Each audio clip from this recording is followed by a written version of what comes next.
I'm a woolman, basically. I've been in the wool trade for 40 years and I work for the Woolmark company.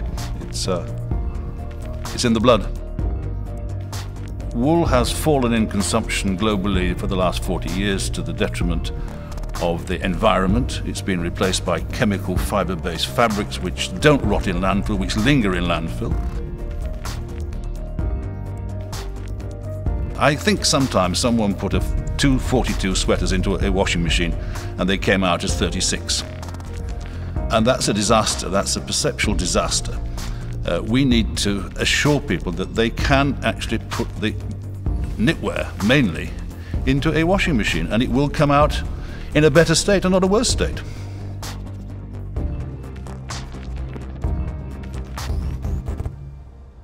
AEG has developed cycles that treat the garments properly, that treat the wool garments properly, that give them the respect that they deserve, but also gives the consumer the confidence to put them into a machine, which of course has been lacking for the last 30 or 40 years. There are still psychological barriers to putting things in washing machines made of wool.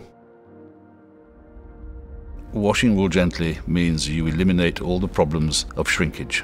And shrinkage is caused by the matting of the fibre in a rough wash. A gentle wash is the way forward, and that this can be done in a machine is a major breakthrough.